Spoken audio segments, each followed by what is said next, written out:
ഈ 2 കൊരിന്ത്യ ലേഖനത്തിന്റെ പഠനം ഇന്നോടെ അവസാനിക്കുന്നുണ്ട്. ഈ വെള്ളിയാഴ്ച പ്രത്യേകമായിട്ട് നമുക്ക് ക്ലാസ് ഉണ്ടായിരിക്കുന്നതല്ല.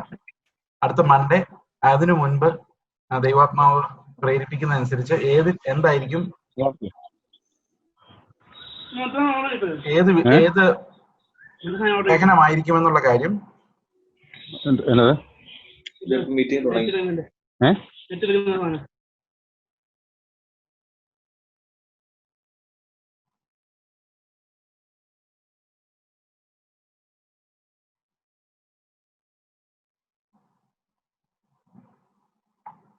ഓക്കെ, ഏത് ലേഖനത്തെ കുറിച്ചായിരിക്കും നമ്മൾ ഇനി പഠിക്കുക എന്നുള്ളത് ഞാൻ ഗ്രൂപ്പിൽ ഷെയർ ചെയ്യുന്നതായിരിക്കും.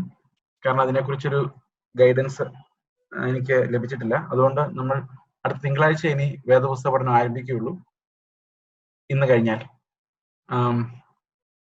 എൻ്റെ ആഗ്രഹം ഈ ലേഖനങ്ങൾ മുഴുവൻ, സുവിശേഷവും ലേഖനങ്ങളും ഇങ്ങനെ വാക്യം പ്രതി വാക്യമായിട്ട് പഠിക്കണമെന്നാണ് ലോക്ക്ഡൌൺ തീരുന്നവരെ.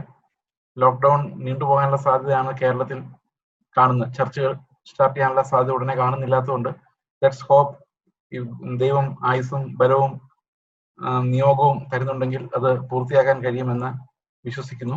ഇപ്പൊ നമുക്ക് റോമാലേഖനവും കൊരിന്ത്യ ലേഖനവും ഫിലിപ്പിയ ലേഖനവും എബ്രായ ലേഖനവും ഉണ്ട്, ഓൾറെഡി ഉണ്ട്. ലേഖനം കുറച്ച് ബാക്കിയുണ്ട്. അപ്പൊ അങ്ങനെ ബാക്കി ലേഖനങ്ങൾ കൂടെ ഇതോടുകൂടി ആഡ് ചെയ്യാൻ ദൈവം സഹായിക്കുമെന്ന് വിചാരിക്കുന്നു. എൻ്റെ ഹിതമാണെങ്കിൽ അത് ഈ ലോക്ക്ഡൌൺ കാലയളവിൽ പൂർത്തിയാക്കാമെന്ന് വിചാരിക്കുന്നു. അതിനുശേഷം സുവിശേഷങ്ങളിലേക്കും പഴയ നിയമത്തിലെ ചില ഇമ്പോർട്ടൻ്റ് ആയിട്ടുള്ള പാസേജുകളിലേക്കും പോകാമെന്ന് ഒക്കെ ആഗ്രഹിക്കുന്നു. ദൈവത്തിന്റെ ഗൈഡൻസ് പോലെ ഈ വിഷയത്തെ പ്രാർത്ഥനയിൽ ഓർക്കുക. ദൈവം നമ്മെ പഠിപ്പിക്കണം, നമ്മളെല്ലാവരെയും പഠിപ്പിക്കണം. ഞാൻ ഇപ്പൊ നാളെ തെസ്സലോനിക്കരുടെ ലേഖനം എന്ന് ഞാൻ പറയുകയാണെങ്കിൽ എനിക്ക് അതിനെക്കുറിച്ചൊന്നും അറിയില്ല. ആ സമയത്ത് ദൈവം എന്നോടും നിങ്ങളോടും സംസാരിച്ചെങ്കിലേ ഉള്ളൂ. കാരണം God has to speak through his scripture every time. നമ്മളെല്ലാം ദൈവത്തിന് മുമ്പിൽ നിന്ന് പ്രാപിക്കാനും പഠിക്കാനും കൃപ ലഭിക്കാനും കാത്തിരിക്കുക എന്നുള്ളത് മാത്രമേ ഉള്ളൂ. ഓക്കെ, അപ്പോൾ കൊരിന്ത് സഭയും പൗലോസും തമ്മിലുള്ള റിലേഷൻഷിപ്പിനെ എക്സ്പ്ലെയിൻ ചെയ്യുന്ന ചില പാസേജസ് ആണ് നമ്മൾ വായിച്ചത്.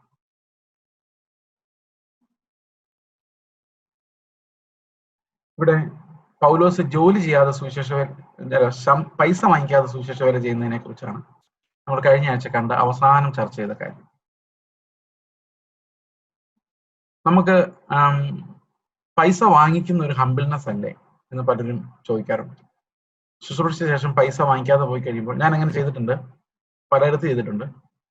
അതിന് 2 തരം കാരണങ്ങളാണുള്ളത്. 2 or 3 കാരണങ്ങളുണ്ടാകാം. ഒന്ന്, എൻ്റെ കയ്യിൽ ഒരു ഇമ്മീഡിയറ്റ് നീഡോ ഒരു ഡിസ്റ്റന്റ് നീഡോ എൻ്റെ ചുറ്റുമുള്ളവർക്കോ അങ്ങനെ ഒരു നീഡോ ഇല്ലാതിരിക്കുന്ന ഒരു അവസ്ഥ. അത് വളരെ റെയറാണ്. നമുക്ക് ചുറ്റുമുള്ള ആൾക്കാർക്കോ അല്ലെങ്കിൽ നമുക്ക് എന്തെങ്കിലും ഒരു നീഡ് എപ്പോഴും കാണും. രണ്ടാമത്തെ ഒരു കാര്യം എന്ന് പറഞ്ഞാൽ സ്പിരിച്വലി എനിക്ക് എഗ്രി ചെയ്യാൻ പറ്റാത്ത സാഹചര്യം വരിക എന്നുള്ളതാണ്. വചനം റിജക്ട് ചെയ്യപ്പെടുക, അല്ലെങ്കിൽ അവരെ വേറൊരു ഉദ്ദേശം അതിൽ കണ്ടെത്തുക, ഇങ്ങനെയൊക്കെയുള്ള കാര്യങ്ങൾ അവരുടെ അതിൽ പങ്കാളിയാകാതിരിക്കാൻ ശ്രദ്ധിക്കുക എന്നുള്ളതാണ്. മൂന്നാമത്തെ കാര്യം, നമ്മൾ ശുശ്രൂഷിക്കുന്ന ആളുകളുടെ സാമ്പത്തിക അവസ്ഥ. നമ്മളോട് ഒരു സ്ഥലത്ത് ചെല്ലുമ്പോൾ അവരുടെ അവസ്ഥ എന്താണ്?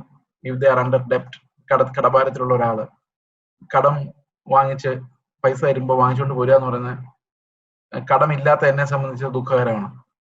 അപ്പൊ ഇങ്ങനെയുള്ള പല കാര്യങ്ങളുണ്ട്. അങ്ങനെ പല കാര്യങ്ങളാൽ നമുക്ക് വേണ്ടെന്ന് വെക്കാം. പിന്നെ ഇതൊന്നും കൂടാതെ നിങ്ങളൊന്നും ആലോചിക്കാത്ത ഒരു സൂത്രപ്പണി ഈ പൈസ വാങ്ങിക്കാതിരിക്കുന്ന കാര്യത്തിൽ കൊരിന്ത് സഭക്കാർ കരുതുന്നതെന്നാണ് പൗലോസ് പറയുന്നത്. എന്തായിരിക്കാം അത്? ഇതൊന്നും അല്ലാതെ ഒരു കാരണം നമുക്ക് പെട്ടെന്ന് ആലോചിച്ച് പിടിയിട്ടില്ല. കുരുട്ടുബുദ്ധി ഉണ്ടെങ്കിൽ പെട്ടെന്ന് മനസ്സിലാവും. അപ്പൊ പൗലോസ് പറയുന്നത് നിങ്ങൾ ഒരുപക്ഷെ അങ്ങനെ ചിന്തിക്കാം. കാരണം പൈസ വാങ്ങിക്കാതിരുന്ന് ആള് കളിച്ച് മിടുക്കനായിട്ട് അഭിനയിച്ച് ഞാൻ നല്ല മനുഷ്യനാന്ന് വരുത്തി വെച്ചിട്ട് ഞങ്ങളെ കൈവശമാക്കാനുള്ള ടെക്നിക്കാണ് ഒരു പക്ഷേ നിങ്ങൾ ചിന്തിക്കുമായിരിക്കും എന്ന് പൗലോസ് കൊരിന്ത്യരോട് പറയുന്നുണ്ട്.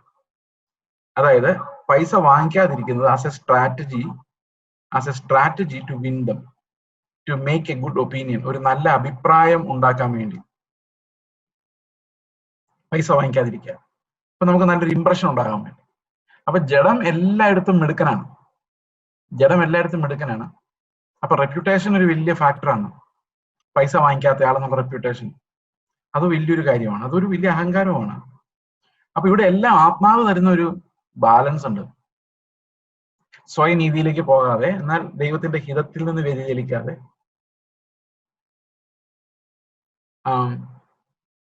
ദൈവത്തിന്റെ ഹിതത്തിൽ നിന്ന് വ്യതിചലിക്കാതെ, എന്നാൽ അതേ സമയത്ത് നമുക്ക് ദൈവം തന്നിരിക്കുന്ന ആ മൂല്യങ്ങൾ, ഇപ്പൊ ഉദാഹരണത്തിന് എൻ്റെ കയ്യിൽ ഞാൻ പണം സ്വീകരിക്കുന്ന ഒരു സമൂഹത്തിൽ ആവറേജിനേക്കാളും പണം എൻ്റെ കയ്യിലുണ്ടെങ്കിൽ I cannot accept money from dum.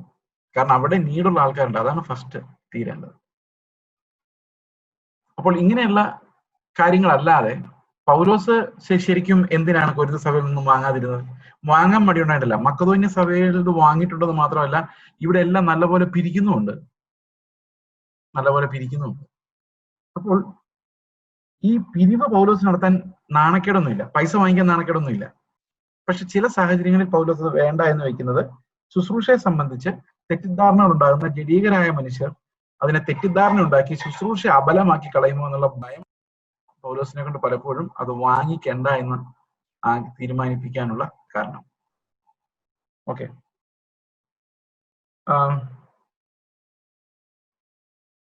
14 വാക്യം നമ്മൾ വായിച്ചത് കഴിഞ്ഞ ദിവസം. ഈ 3-ാം പ്രാവശ്യം നിങ്ങളുടെ അടുക്കൽ വരുവാൻ ഞാൻ ഒരുങ്ങിയിരിക്കുന്നു,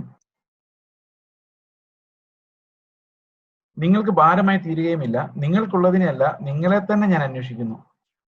മക്കൾ അമ്മയപ്പന്മാർക്കല്ല, അമ്മയപ്പന്മാർ മക്കൾക്കായിട്ടല്ലേ ചരദിക്കേണ്ടത്. അതായത് ഇവിടെ ഈ ചരദിക്കുക എന്നുള്ള വാക്ക് നമ്മൾ സാധാരണ രീതിയിൽ അപ്പനന്മാരാണ് മക്കൾക്ക് വേണ്ടി സ്വത്ത് കരുതി വെക്കുന്നത്.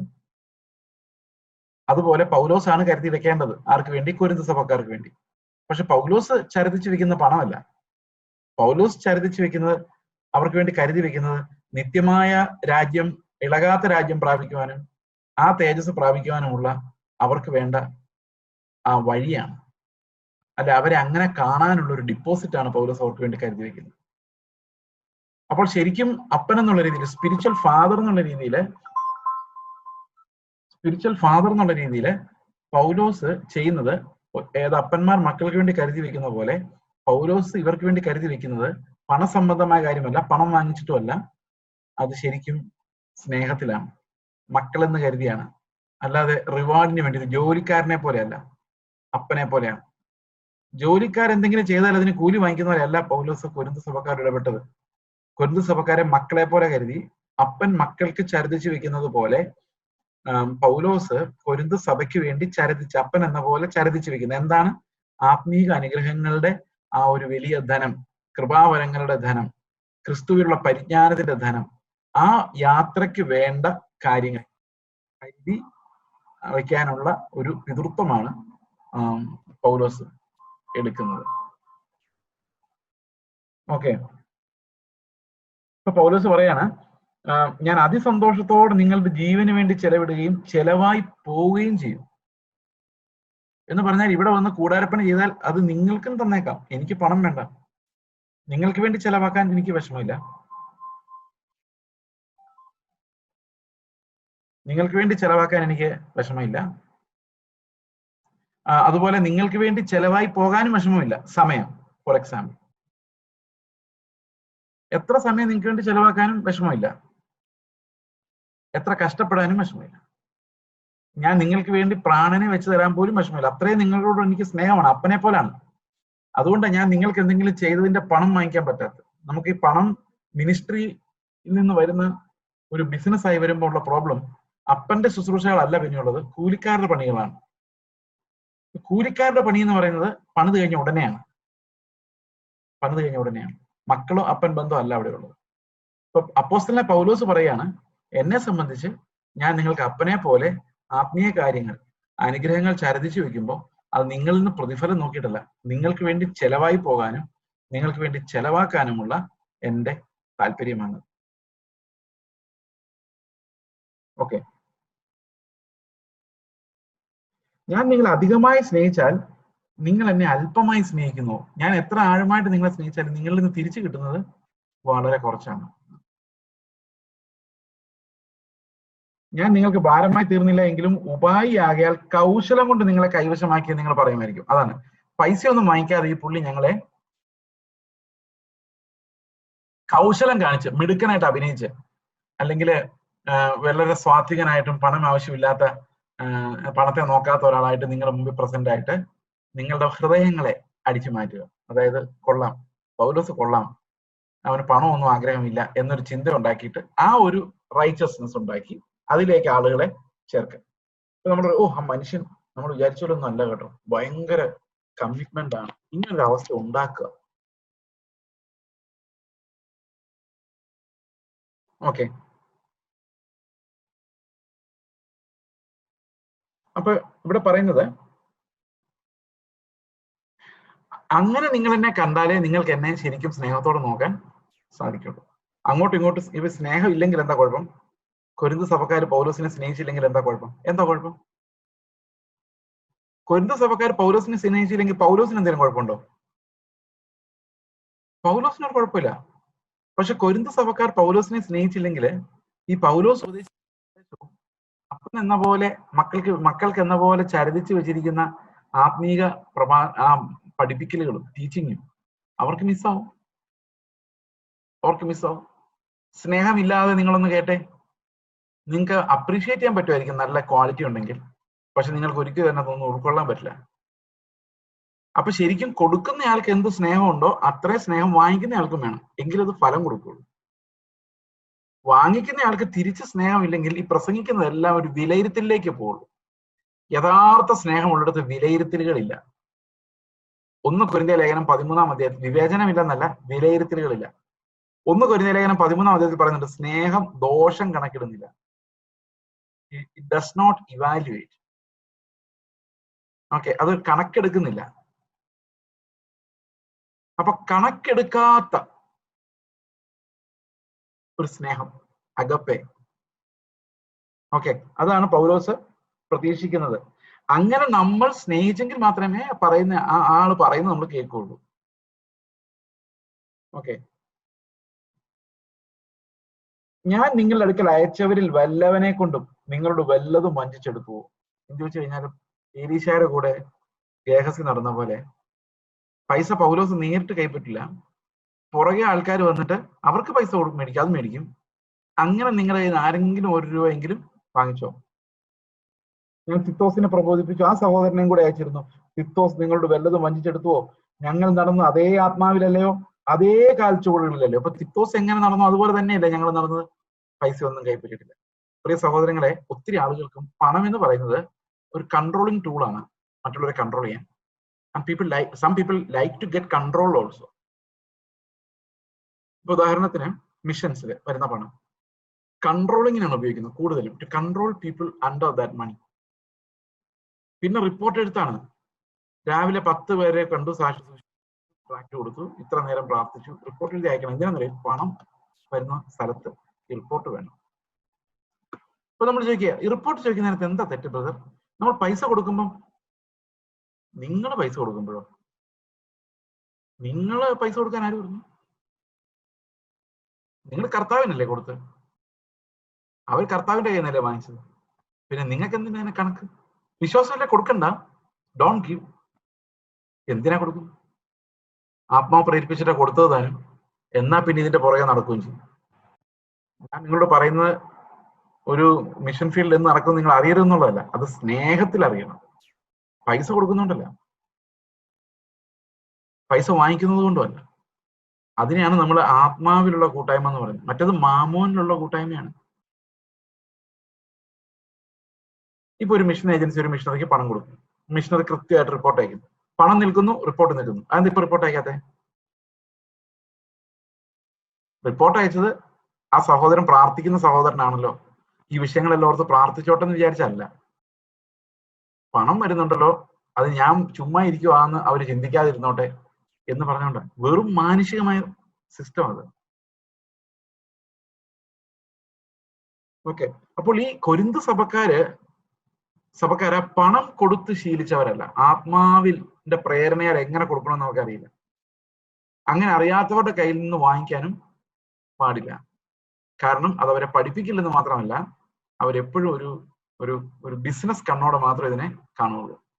ഞാനിങ്ങനെ പല സാഹചര്യങ്ങളെ അതിജീവിച്ചിട്ടുണ്ട്, നേരിട്ടിട്ടുണ്ട്. ചിലയിടത്തൊക്കെ തോറ്റുപോയിട്ടുണ്ട്. നമുക്ക് എല്ലാം ഒന്നും ഡിസൈൻ ചെയ്യാൻ പറ്റത്തില്ല. എന്നാൽ ചിലയിടത്ത് ജയിക്കാനും കർത്താവ് സഹായിച്ചിട്ടുണ്ട്. കാരണം ഈ പണവുമായിട്ട് വരുമ്പോൾ വിനോ അവിടെ ഒരു കൺട്രോളും കൂടെ അതിന്റെ പുറകിൽ ഉണ്ട്. അത് ദൈവികമല്ലെങ്കിൽ, ആത്മീക അധികാരമല്ലെങ്കിൽ, that will destroy us. Okay, ഇത്ര നേരം ഞങ്ങൾ നിങ്ങളോട് പ്രതിപാദിക്കുന്നു എന്ന് നിങ്ങൾക്കും തോന്നുന്നുവോ? ദൈവത്തിൽ മുമ്പാകെ ക്രിസ്തുവിലാകും ഞങ്ങൾ സംസാരിക്കുന്നത്. പ്രിയമുള്ളവരെ, സകലവും നിങ്ങൾ. അവിടെ പറയുന്നത് ഞങ്ങൾ നിങ്ങൾക്കുള്ളവരാണ്, നിങ്ങൾ ക്രിസ്തുവിനുള്ളവർ. അപ്പൊ ഞങ്ങൾ നിങ്ങളുടെ സെർവൻസ് ആണ്, ഞങ്ങൾ നിങ്ങളെ ശുശ്രൂഷിക്കുന്നവരാണ്. ഇതെല്ലാം നിങ്ങളുടെ ആത്മീക വർധനയ്ക്കായുള്ള ശുശ്രൂഷയാണ്. ഞങ്ങൾ നിങ്ങളോട് വാദിക്കാൻ വേണ്ടിയല്ല ഈ കാര്യങ്ങൾ പറയുന്നത്. ഞങ്ങൾ നിങ്ങളുടെ ആത്മീക വർധനയ്ക്ക് വേണ്ടിയുള്ള ശുശ്രൂഷകളാണ് ചെയ്യുന്നത്. എന്നാൽ ഞാൻ വരുന്ന സമയത്ത് ഞാൻ ഇച്ഛിക്കാത്ത വിധത്തിൽ നിങ്ങളെ കാണുകയും നിങ്ങൾ ഇച്ഛിക്കാത്ത വിധത്തിൽ എന്നെ കാണുകയും ചെയ്യുമോ എന്നും. അതായത് മക്കൾ നല്ലപോലെ വഴക്കുണ്ടാക്കി തല്ലിപ്പൊടി ഉണ്ടാക്കി വീട്ടിൽ ഇരുന്ന് കഴിഞ്ഞാൽ ഇങ്ങനെ പറയാം, അപ്പൻ വരുമ്പോ മക്കളെ എങ്ങനെ കാണണമെന്ന് അപ്പൻ ആഗ്രഹിക്കാത്ത രീതിയിൽ മക്കളും, അപ്പനെ എങ്ങനെ കാണണമെന്ന് മക്കൾ ആഗ്രഹിക്കാത്ത രീതിയിൽ അപ്പനും വന്നാലുള്ള അവസ്ഥ. പൗലോസ് പറയാണ്, ഞാൻ അവിടെ വരുമ്പോൾ നിങ്ങൾ അങ്ങോട്ടും ഇങ്ങോട്ടും തല്ലിപ്പൊടിയും വഴക്കും ബഹളവും ഈർഷ്യയും പിണക്കവും ആയിട്ട് ഇരുന്നിട്ട് ഈ വർത്താനം പറയുന്ന ഞാൻ അല്ലാതെ വേറൊരു ഞാൻ അവിടെ ഉണ്ടാകുമോ എന്ന് ഭയപ്പെടുന്നു. എന്ന് പറഞ്ഞാൽ അങ്ങനെ ഒരു അവസ്ഥ ഉണ്ടാക്കരുത്. പ്രശ്നം സോൾവ് ചെയ്യാനൊന്നും അല്ല ഞാൻ വരുന്നത്. I want A fellowship in the Lord with you. 24 ഞാൻ വീണ്ടും വരുമ്പോൾ എന്റെ ദൈവം എന്നെ നിങ്ങളിടയിൽ താഴ്ത്തുവാനും പാപം ചെയ്തിട്ട് തങ്ങൾ പ്രവർത്തിച്ച അശുദ്ധി, ദുർനടപ്പ്, ദുഷ്കാമം എന്നിവയെ കുറിച്ച് മാനസാന്തരപ്പെടാത്ത പലരെയും ചൊല്ലി ഖേദിപ്പാനും സംഗതി വരുമോ എന്നും ഞാൻ ഭയപ്പെടുന്നു. അപ്പോൾ എന്താ ഈ ദൈവം എന്നെ താഴ്ത്തുമോ എന്ന് ഭയപ്പെടുന്നു പറയാൻ കാരണം? ഇപ്പൊ ഈ പറഞ്ഞ വാക്യങ്ങളെല്ലാം ഒന്ന് വായിച്ചു നോക്കിയേ. ശരിക്കും പൗലോസ് പറയരുതാത്ത കാര്യങ്ങളാണ് പറയുന്നത്. ആ പറയുന്നതിൽ ഒട്ടും അഭിമാനിച്ചോണ്ടല്ല പറയുന്നത്. അപ്പൊ ഇനി ഇവര് പൗലോസ് പറയുന്നത് വിശ്വസിക്കുന്നില്ലെങ്കിൽ വീണ്ടും വീണ്ടും ഈ അഭിമാനിക്കാത്ത കാര്യങ്ങൾ പിന്നെയും പിന്നെയും ഇത് ഉറപ്പിക്കാൻ വേണ്ടി ഞാൻ പറയേണ്ടി വരുമോ എന്ന് ഞാൻ ഭയപ്പെടുന്നു. ഞാൻ വീണ്ടും വരുമ്പോൾ ദൈവം എന്നെ നിങ്ങളിൽ താഴ്ത്തുവാനും എന്ന് പറഞ്ഞാൽ പൗലോസ് എന്ന് പറയുന്ന ഒന്നും അല്ലാത്ത ഒരവസ്ഥയില് ഇങ്ങനെ താഴ്ന്ന തലത്തിൽ സംസാരിക്കാനും, അതുപോലെ നിങ്ങൾ മുമ്പ് പ്രവർത്തിച്ചിട്ട് മാനസാന്തരപ്പെടാതെ പാപം ചെയ്തിട്ട് അശുദ്ധി, ദുർനടപ്പ്, ദുഷ്കാമം എന്നിവയെ കുറിച്ച് മാനസാന്തരപ്പെടാത്ത പലരെയും ചൊല്ലി ഖേദിപ്പാനും സംഗതി വരുമോ എന്ന് ഞാൻ ഭയപ്പെടും. സത്യം പറഞ്ഞാൽ ഈ ഒരു അധ്യായം, ഈ 2 അധ്യായങ്ങൾ പലരും പറയുന്നത് 1 കൊരിന്ത്യ ലേഖനത്തിന്റെ ഒരു ഭാഗമാണെന്നാണ്. ഇത് കഴിഞ്ഞിട്ട് ഇവർ വലിയൊരു മാനസാന്തരത്തിലോട്ട് പോവുകയും അതിന്റെ മറുപടിയായി നിങ്ങളിൽ വന്ന മാനസാന്തരം എത്ര ഭയങ്കരമായിരുന്നെന്ന് പൗലോസ് 7-ാം അധ്യായത്തിൽ പറയുന്നുണ്ട്. അപ്പൊ ചില ആൾക്കാർ അഭിപ്രായപ്പെടുന്നത് ഇത് 1 കൊരിന്ത്യ ലേഖനത്തിന്റെ ഭാഗമാണ്, എഡിറ്റേഴ്സ് ഇത് അറേഞ്ച് ചെയ്ത് കഴിഞ്ഞപ്പോൾ അങ്ങോട്ടും ഇങ്ങോട്ടും ഷഫിൾ ആയിപ്പോയതാണ്. നമുക്ക് അങ്ങനെ ഒന്നും കരുതാൻ പറ്റത്തില്ല. കാരണം എത്ര പ്രശ്നം സോൾവ് ആയാലും അവിടെ പിന്നെയും സോൾവ് ആകാത്ത പ്രോബ്ലം ഒരു സഭയിൽ ഉണ്ടാകാം. അത് പിന്നെയും നിലനിൽക്കാം. മാനസാന്തരം ഉണ്ടായാലും അഡ്രസ് ചെയ്യാത്ത വേറെ വിഷയങ്ങൾ അവിടെ ഉണ്ടായിരുന്നിരിക്കാം. അപ്പൊ നമുക്ക് എങ്ങനെ ബൈബിൾ നമ്മുടെ കയ്യിൽ ഏൽപ്പിക്കപ്പെടുന്നു അത് അതുപോലെ തന്നെയാണ്. Unless we have proven scholarship, otherwise we will always follow what we have received. അതുകൊണ്ട് 2 കൊരിന്ത്യ ലേഖനത്തിൽ പറയുന്ന ഭാഗങ്ങൾ എല്ലാ സഭകളിലും എപ്പോഴും ഇങ്ങനെയുള്ള പ്രതിസന്ധികൾ ഉണ്ടാകാം. അത് എത്ര സോൾവ് ആയാലും വീണ്ടും വീണ്ടും ഉണ്ടാകാം. അപ്പോൾ വളർന്നു വരുന്ന സാഹചര്യത്തിൽ നമ്മൾ സ്നേഹത്തിൽ തികഞ്ഞവരാകുന്നത് വരെ സഭകൾ പലതും ഈ പരിമിതികൾക്കുള്ളിൽ നിന്നാണ് പ്രവർത്തിക്കുന്നത്. അതുകൊണ്ട് ഒരു പുതിയ സഭയിൽ പലപ്പോഴും ഇന്ന് നമ്മുടെ നാട്ടിലെ പഴയ സഭയിലാണ് ഇത് ഉണ്ടാകുന്നത്, ഈ വഴക്കുകളൊക്കെ ഉണ്ടാകും. പുതിയ സഭകളിലല്ല. കൊരിന്ത് സഭ എന്ന് പറഞ്ഞാൽ കുഞ്ഞായിരിക്കുന്നതുകൊണ്ടാണ് അങ്ങനെയൊക്കെ കാണിക്കുന്നത്. എന്നാൽ നമ്മുടെ കാലത്തെ സഭകളും മൂത്ത് പോയത് കൊണ്ടാണ് അങ്ങനെ കാണിക്കുന്നത്. അപ്പൊ ഞാൻ പലപ്പോഴും ആലോചിക്കാറുണ്ട്, ഈ ഒരു ചൊല്ലുണ്ടല്ലോ 6ഉം 60ഉം ഒരുപോലെ. അതുപോലെ ഒരു കുഞ്ഞിനെ പോലെ ബിഹേവ് ചെയ്യാൻ തുടങ്ങുമായിരിക്കാം കുറച്ച് മൂത്ത് കഴിയുമ്പോൾ സഭകൾ. അതുകൊണ്ടായിരിക്കാം ഈ പിണക്കവും ജഡീക സ്വഭാവം ഒന്നും മാറാത്തത്. ഇതെല്ലാം വേദന ഉണ്ടാക്കുന്ന കാര്യമാണ്. കാരണം കർത്താവിന്റെ സഭയെ പരിപാലിക്കാനും ക്രിസ്തുവിന്റെ തികവിൽ അവരെ സ്ഥിരപ്പെടുത്താനും നിയോഗം ലഭിച്ചിട്ടുള്ള ശുശ്രൂഷകരെ സംബന്ധിച്ച് സഭകൾ ഇങ്ങനെ എത്ര വർഷം കഴിഞ്ഞാലും പുരോഗമിക്കാതെ, അല്ലെങ്കിൽ പിന്നെ നമ്മൾ പെയ്ഡ് വർക്കേഴ്സ് ആയിരിക്കും. ഇന്നത്തെ ഓർഗനൈസേഷൻസിൽ പ്രോബ്ലം എന്ന് പറയുന്നത് സഭയിൽ ശുശ്രൂഷിക്കുന്നവരെല്ലാം പെയ്ഡ് വർക്കേഴ്സ് ആണ്. ദേ receive A monthly salary or remuneration. 3 വർഷത്തേക്കുള്ള ആൾക്കാരാണ്. ആ 3 വർഷം കഴിയുമ്പോൾ അവർ പോകും. അവരുടെ ജോലി സമയത്ത്, അവർ ജോലി ചെയ്യുന്ന സമയത്ത് ആരും പിരിഞ്ഞു പോകരുത്. അവർ ജോലി ചെയ്യുന്ന സമയത്ത് സഭയ്ക്ക് ഒരു മോശം ഉണ്ടാകരുത്. പറ്റുവാണെങ്കിൽ ഒരു എക്സ്ട്രാ കെട്ടിടം പണിത് കൊടുക്കണം. പറ്റുവാണെങ്കിൽ എന്തെങ്കിലും ഒരു ഫിനാൻഷ്യൽ അഭിവൃദ്ധി ഉണ്ടാകുന്ന എന്തെങ്കിലും കാര്യം അവിടെ ചെയ്യണം. അവരുടെ മാർക്ക് അവിടെ 3 വർഷം കൊണ്ട് ഇടണം എന്നുള്ളതല്ലാതെ ഓരോരുത്തരെയും കർത്താവിൽ തികഞ്ഞവരാക്കാനുള്ള ഒരു ശുശ്രൂഷ ചെയ്യാനുള്ള സമയമോ അതിനുള്ളൊരു സാഹചര്യമോ ആൾക്കാരെ പിണക്കുന്ന ഒരവസ്ഥയോ ഉണ്ടാക്കാൻ ഈ തൊഴിലാളികളായ ശുശ്രൂഷക്കാരെ കൊണ്ട് കഴിയത്തില്ല.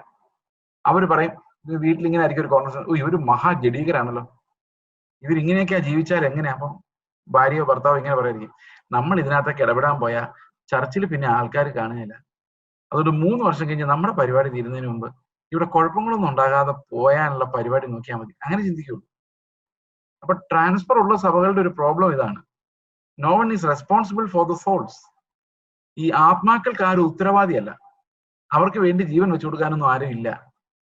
ആ 3 വർഷത്തെ സാലറി കഴിഞ്ഞ് അവരങ്ങ് പോകും. അപ്പൊ സഭയുടെ ഇടയന്മാര് മാത്രമല്ല ഞാൻ പറയുന്നത്, എല്ലാ ശുശ്രൂഷകരും ഈ കൂലിക്ക് പണിയുന്നതിന് പകരം കർത്താവിന്റെ കൃപാവരങ്ങളെ ഉപയോഗിക്കുന്ന രീതിയിലുള്ള ഒരു പണി നടക്കണമെങ്കിൽ ഈ സിസ്റ്റം മുഴുവൻ മാറണം. നമുക്ക് ഇവിടെ ഇരുന്നുകൊണ്ട് സിസ്റ്റം മാറണം എന്നൊക്കെ പറയാൻ വളരെ എളുപ്പമാണ്.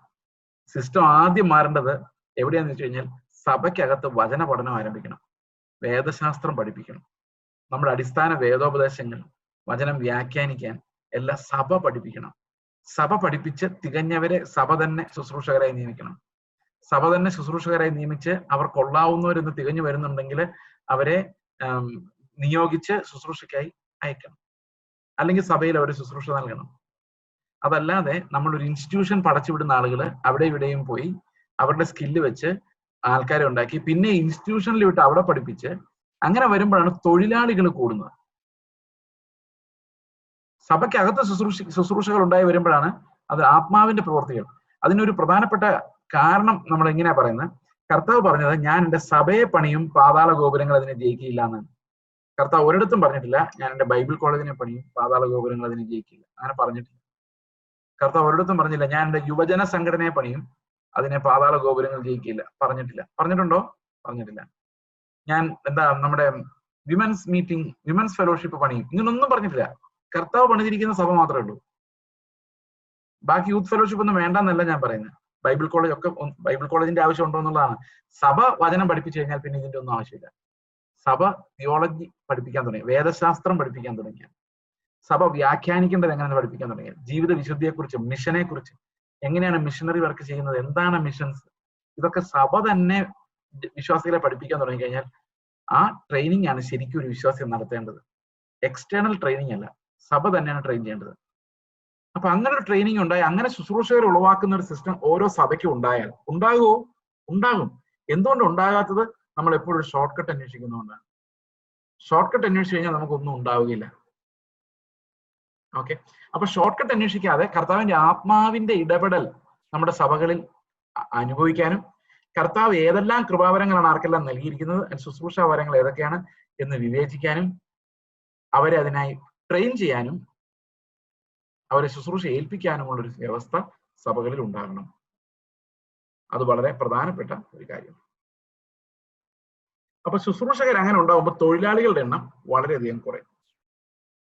ഇന്ന് ശുശ്രൂഷ ഒരു തൊഴിലായി മാറിയിരിക്കുന്നത് കൊണ്ട് ആ ഒരു തൊഴിൽ മേഖലയിൽ ഒരു മനുഷ്യൻ എങ്ങനെ ലാഭേച്ഛയോടെ പ്രവർത്തിക്കുന്നു, ഞാൻ അപ്പൊ എങ്ങനെ ഒരു ട്രെൻഡ്, ഒരു പാറ്റേൺ കേരളത്തിലെ ചർച്ചകളിലുണ്ട്. Suppose you are a pastor in an establish church. നിങ്ങൾ ഒരു 40 വയസ്സ് 50 വയസ്സ് വരെ കഷ്ടപ്പെട്ട് വേല ചെയ്ത് 40-50 വയസ്സാകുമ്പം ഒന്നും സമ്പാദിച്ചിട്ടില്ല, പിള്ളേരുടെ കല്യാണം വരുന്നു, എഡ്യൂക്കേഷണൽ നീഡ്സ് വരുന്നു. അപ്പൊ നിങ്ങൾക്ക് നേതൃത്വത്തിനിടയിൽ നല്ല സ്വാധീനമുണ്ടെങ്കിൽ നിങ്ങൾ ചെയ്യുന്ന എന്താണെന്ന് വെച്ച് കഴിഞ്ഞാൽ, നിങ്ങളല്ല ഞാൻ പറഞ്ഞ അങ്ങനെയുള്ള ആളുകൾ ചെയ്യുന്ന എന്താണെന്ന് വെച്ച് കഴിഞ്ഞാൽ, ഗൾഫിലോ മറ്റു രാജ്യങ്ങളിൽ എവിടെയെങ്കിലും ഒരു 3 വർഷത്തെ പാസ്റ്റർഷിപ്പ് സംഘടിപ്പിച്ചെടുക്കും. 3 വർഷം അവിടെ പാസ്റ്ററായി പോയി കഴിഞ്ഞാൽ ഈ പിള്ളേരെ കെട്ടിക്കാം, ഈ വീട് പണി. അപ്പം ഇതെല്ലാം ഒരു എംപ്ലോയ്മെന്റിന്റെ ഭാഗമാണ്, ഒരു പ്രൊമോഷനാണ്. അപ്പൊ ശരിക്കും ഇങ്ങനെയുള്ള വേലയാണ് ഈ ദൈവത്തിന്റെ രാജ്യത്തെ പവർ ഇല്ലാത്തതാക്കി മാറ്റിയേക്കുന്നത്. ദൈവത്തിന്റെ രാജ്യം എന്ന് പറഞ്ഞാൽ പവർ ഓഫ് ദ പവർലെസ് ആണ്. ലോകത്തിന്റെ അസറ്റിൽ നിന്നല്ലാതെ വരുന്ന ഒരു പണമാണ് ദൈവരാജ്യത്തിന്റെ സമ്പത്ത് എന്ന് പറയുന്നത്. അപ്പൊ തൊഴിലാളികളായ ശുശ്രൂഷക്കാരെ പെരുക്കുന്ന ഈ പരിപാടിയിൽ നമുക്ക് സംഭവിക്കുന്നത് എന്താണെന്ന് വെച്ച് കഴിഞ്ഞാൽ, ഇത് കൂടുതൽ തൊഴിലാളികൾ ഉളവാക്കുന്നതല്ലാതെ ക്രിസ്തുവിന്റെ ആത്മാവിൽ ശുശ്രൂഷിക്കുന്ന കൃപാവരങ്ങളുള്ള ശുശ്രൂഷകരെ, ഉപദേഷ്ടാക്കന്മാരെ സഭയ്ക്ക് ലഭിക്കുന്നില്ല, സുവിശേഷകരെ ലഭിക്കുന്നില്ല. ഇവരെല്ലാം ട്രെയിൻഡ് ആളുകളാണ് നമുക്ക് തരുന്നത്. അതുകൊണ്ട് ശുശ്രൂഷകർ സഭയ്ക്കകത്തുണ്ടാകണം, വചനം സഭയിൽ പഠിക്കണം, സിസ്റ്റമാറ്റിക് ആയിട്ട് പഠിക്കണം. വല്ലപ്പോഴും വന്ന് ഓരോരുത്തർ ഓരോ സബ്ജക്ട് പ്രസംഗിച്ചാൽ പോരാ. We need to learn the Bible as it is. ആ ബൈബിൾ എന്താ പറയുന്നതെന്ന് നമ്മൾ അതുപോലെ പഠിക്കണം. നാളെ ഈ ബൈബിൾ തുറന്ന് വായിക്കുമ്പോൾ ഇതിന്റെ അർത്ഥം എന്താണെന്ന് മനസ്സിലാകണം. ഒരാളെ പ്രബോധിപ്പിക്കാൻ കഴിയണം. ആത്മാവിൽ നിന്നത് നമ്മൾ പ്രാപിക്കും. ഓക്കെ, അപ്പോൾ ഇവിടെ നമ്മൾ കാണുന്നത് പൗലോസിന്റെ വേദന, ശുശ്രൂഷ അംഗീകരിക്കാത്ത ലോകപരമായ മാനദണ്ഡങ്ങൾ നോക്കുന്ന. അപ്പൊ പ്രസംഗം അവർക്ക് കർത്താവ് അവരോട് സംസാരിച്ചെന്ന് പറഞ്ഞാൽ അവർക്ക് ലോകപരമായ മാനദണ്ഡങ്ങൾ പ്രധാനമാണ്. അങ്ങനെ നോക്കുന്ന ആളുകൾ. അതുകൊണ്ട് ശുശ്രൂഷയെ തെളിയിക്കാൻ പൗലോസ് താണു വന്ന് കഷ്ടപ്പെടുവാണ്. പൗലോസ് പറഞ്ഞു, ഞാൻ ഇങ്ങനൊന്നും പറയേണ്ട ആളല്ല, കർത്താവിന്റെ കൃപയിലിരിക്കുന്ന ആളാണ്. എനിക്ക് ഈ പുകഴാൻ ഇഷ്ടമില്ല, ജഡത്തിൽ പുകഴാൻ ഇഷ്ടമില്ല, എനിക്കത് അറപ്പായിട്ടാണ് തോന്നുന്നത്. പക്ഷെ നിങ്ങളുടെ ഇരിക്കാനും പറ്റുന്നില്ല. കാരണം നിങ്ങൾ വിചാരിക്കുന്നത് ഇതിനേക്കാൾ ബുദ്ധിമാന്മാരും മിടുക്കന്മാരും വേറെ ഒത്തിരി പേര് ഞങ്ങൾ ഇങ്ങനെയാണല്ലോ പഠിപ്പിക്കുന്നത്. ഞാൻ ഡിഗ്രിക്ക് പഠിക്കുമ്പോഴാണെന്നാണ് എൻ്റെ, അല്ല ഡിഗ്രിക്ക് പഠിക്കും ഏതോ സമയത്ത്, ഞാനിത് പണ്ടേ ഇവിടെ പറഞ്ഞിട്ടുണ്ടോന്നറിയില്ല, ഈ അടിമാലി യാക്കോബായ ചർച്ചില് ഒരു സൂനോറോ എന്ന് പറഞ്ഞൊരു സാധനം, എനിക്ക് തോന്നുന്നു may be it is in 1996 or sometime, മാതാവിന്റെ സൂനോറോ പെരുന്നാൾ എന്ന് പറഞ്ഞു കഴിഞ്ഞാൽ മാതാവ് ഈ ഡ്രസ്സിന് മുകളിൽ കെട്ടാൻ ഉപയോഗിച്ചിരുന്ന ഒരു കയറുണ്ട്. ആ കയറിന്റെ ഒരു കഷ്ണമാണ് ആ ചർച്ചിൽ കൊണ്ടുപോയി വെച്ചിരിക്കുന്നത്. അപ്പൊ അതങ്ങനെ തുറന്നു കൊടുക്കൂല. എല്ലാ ദിവസവും തുറന്നു കൊടുത്താൽ അതിന്റെ വില പോകും.